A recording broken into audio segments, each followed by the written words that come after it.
देख रहे हैं legal secret points of law और मैं हूं एडवोकेट सौम्या उस्मान। नाज़रीन, मैं हूं पाकिस्तान और नाज़रीन, आज हम जिस टॉपिक पर बात करने वाले हैं वो एक वाक़े पर हम बात करेंगे जो कि रिसेंटली न्यूयॉर्क में पेश आया। नाज़रीन, हम बात कर रहे हैं सलमान रुश्दी पर और जैसा कि हम सबको पता है, आप सब जानते हैं कि ऐसी वीडियोस बनाना बहुत रिस्क का काम है, लेकिन हमारी वीडियो बनाने का मकसद ये जो फ्रीडम ऑफ स्पीच का नाम देकर ये जो गुमराह कन स्पीचेस की जाती हैं मगरिब में, उनको हाईलाइट करना है। तो नाज़रीन, हम बात करेंगे इस फ्राइडे 12 अगस्त जब न्यूयॉर्क में एक तकरीब थी और वहाँ पर सलमान रुश्दी जो कि नाम नेहाद एक शातिम रसूल सल्लल्लाहु अलैहि वसल्लम भी है और एक इंडियन नेशनल है और अभी वो अमेरिका में रहता है और न्यूयॉर्क में किसी कॉन्फ्रेंस से खिताब भी करने वाले थे कि एक 24 साल लड़का अचानक उठता है, उसके हाथ में चाकू होता है और वो भागता दौड़ता सलमान रुश्दी की तरफ जाता है और अचानक उस पर अटैक करता है। लोगों में बहुत खौफ हरास पैदा हो जाता है। लोग अभी ये समझ नहीं पा रहे थे कि ये लड़का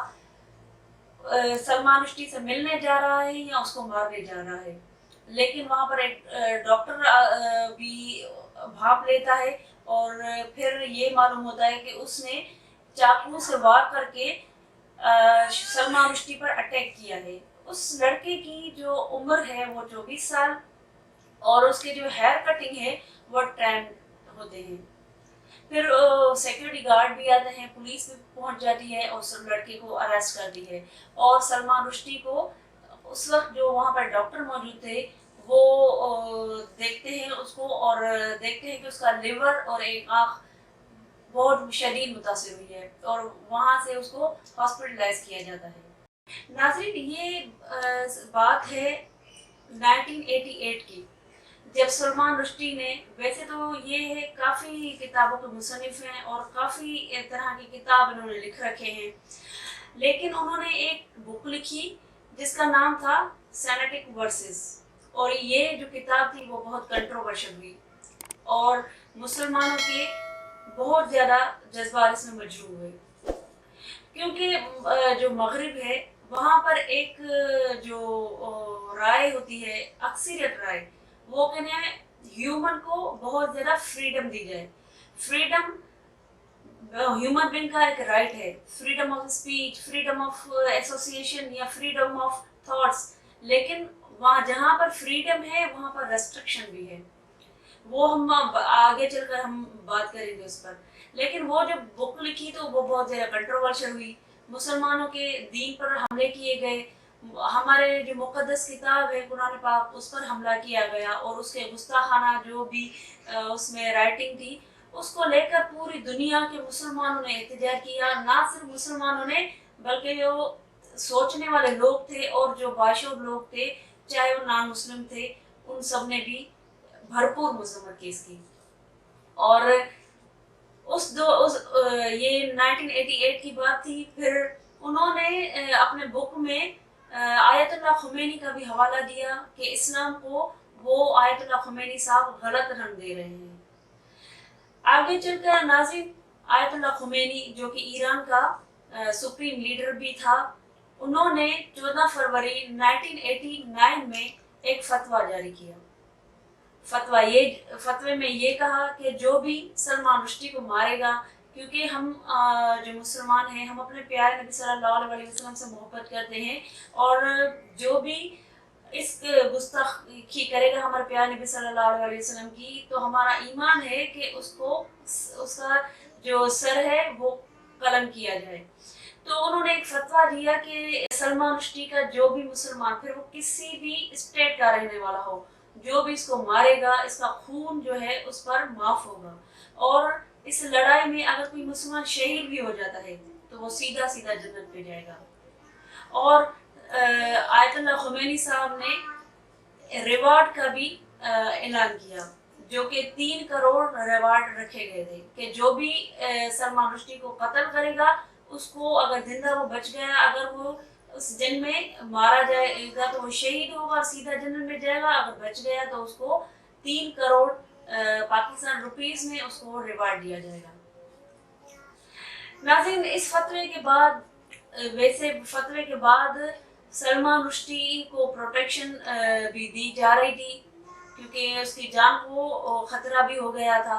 क्योंकि नाम नहाद जो मगरबी हैं वो कहते हैं फ्रीडम ऑफ थॉट है और freedom of speech is basic right. उसके बाद जो राजीव गांधी है, राजीव गांधी जो प्राइम मिनिस्टर था, हालांकि सलमान रुश्दी भी इंडियन नेशनल है बेसिकली, लेकिन उन्होंने भी उस किताब को भारत में बैन कर दिया था और उसके जो बुक हैं उसको भी बैन किया गया था। हालांकि ना सिर्फ ये फतवा जारी हुआ, लेकिन गवर्नमेंट ने, अमेरिका की गवर्नमेंट ने भी इसकी मूवमेंट को और इसकी नाज़रीन, सलमान रुश्दी की ज़ुबान की गिलाज़त का अंदाज़ा और उसके जो बीमार सोच है उसका अंदाज़ा हम इस बात से लगा देते हैं। उसकी अपनी ही डायरी के वर्डिंग ये है कि उसने खुद लिखा था कि मैं कैद में हूँ और मैं सोशलाइज होना चाहता हूँ, और इस हद तक भी मुझे बाहर जाने की इजाज़त नहीं है कि मैं फुटबॉल अपने बेटे के साथ अपने ही जो गार्डन है वहाँ पर फुटबॉल भी खेल सकूँ। तो इससे अंदाज़ा ये लगाया जा रहा है कि उसकी ज़ुबानबंदी पर रेस्ट्रिक्शन उस पर डाली जाने की बहुत कोशिश की जा गई थी, और ये जो डायरी उन्होंने लिखी है वो 2012 की है, और कहा जाता है कि उसने जो अपनी जो रेजिडेंशियल जो प्लेसेस हैं वो 56 मरतबा चेंज की, और उसने किसी और नाम से खुद को आइडेंटिफाई करना मतलब शुरू किया, और उसने अपनी जो ओरिजिनल अपना नाम है वो भी काफ़ी सालों तक छुपाए रखा था, और काफ़ी सालों तक वो अनसोशलाइज थे।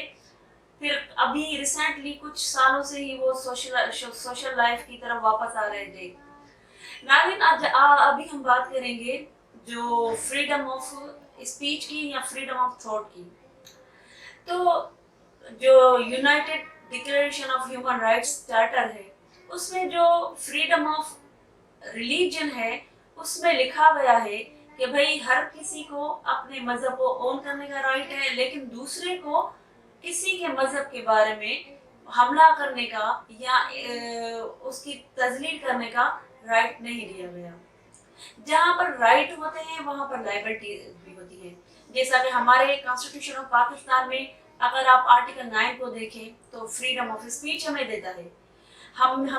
हर तरह की हम आज़ाद हैं बोलने के लिए, लेकिन वहाँ पर एक लफ्ज़ रेस्ट्रिक्शन भी लिखा जाता है कि मतलब कि हम हर तरह आज़ाद हैं बोलने में, लेकिन अगर कोई बात नाजायज़ है किसी शहरी की तो उसको रेस्ट्रिक्ट किया जा सकता है। जैसा कि पाकिस्तान एक इस्लामिक कंट्री है, लेकिन उसके बावजूद हम हिंदू मज़हब या किसी और क्रिश्चियन मज़हब के बारे में बात खिलाफ उनकी बात नहीं कर सकते। ये हमारा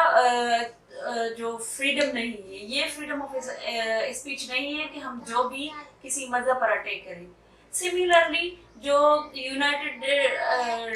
जो UDHR है उसमें भी आर्टिकल 19 को अगर आप देखें तो उसमें भी रेस्ट्रिक्शन का वर्ड लिखा गया है। किसी भी मज़हब, किसी भी शख्स के लिए दूसरे मज़हब पर अटैक करने की इजाज़त इंटरनेशनल लॉ भी नहीं देता। तो ये जो दावे कर रहे हैं, क्लेम कर रहे हैं कि ये तो फ्रीडम ऑफ एसोसिएशन है, तो उनसे गुजारिश है लिहाजा थोड़ा आप इंटरनेशनल लॉ भी पढ़ लें वो क्या रहा है। वैसे तो हम फ्रीडम के चक्कर में इतना आगे बढ़ रहे हैं, लेकिन डेफिनेशन जो फ्रीडम की है वो ये है, मेरी नज़र में ये मेरी डेफिनेशन है कि फ्रीडम ऑफ स्पीच वो है जिसमें आप किसी के हक के लिए बात करो, ना कि किसी को तकलीफ पहुंचाने के लिए बात करो आप। तो ये जो सलमान रुश्दी को जो भी सपोर्ट कर रहे हैं, मैं उनसे ज़रूर ये कहना चाहूँगी कि आप एक मुताला लॉ का भी करें। फ्रीडम ऑफ स्पीच का ये मतलब नहीं है कि आप लिमिट्स ही क्रॉस करें। तो लिहाजा मेरी ये पूरे जो वर्ल्ड के मुसलमान उलमा हैं उनसे गुजारिश है कि इंटरनेशनल कोर्ट ऑफ जस्टिस में सलमान रुश्दी के इस किताब को, बुक को लेकर चैलेंज किया जाए और उस पर केस किया जाए। और ये जो कहा ये भी जा रहा है कि ये जो अटैक हुआ है ये उस फतवा जो कि सुप्रीम लीडर उस दौर का था आयतुल्लाह खुमैनी साहब, ये जो फतवा है उसका कंसिक्वेंस है। बाद में ईरानी जो हुकूमत है, गवर्नमेंट है, इस फतवा पर खामोशी तो इख्तियार की गई थी, लेकिन वो वापस नहीं लिया गया था। तो नाज़रीन, मुझे उम्मीद है कि आप मेरी वीडियो को लाइक करेंगे, चैनल को सब्सक्राइब करेंगे और फ्रीडम ऑफ जो स्पीच है उसको, जो इंटरनेशनल लॉ है उस पर भी आप गौर करेंगे और जो पाकिस्तानी लॉज है उस पर भी गौर करेंगे और आप खुद भी जज करेंगे कि सलमान रुश्दी ने हमारे मजहब की किस तरह तौहीन की है। Thank you very much.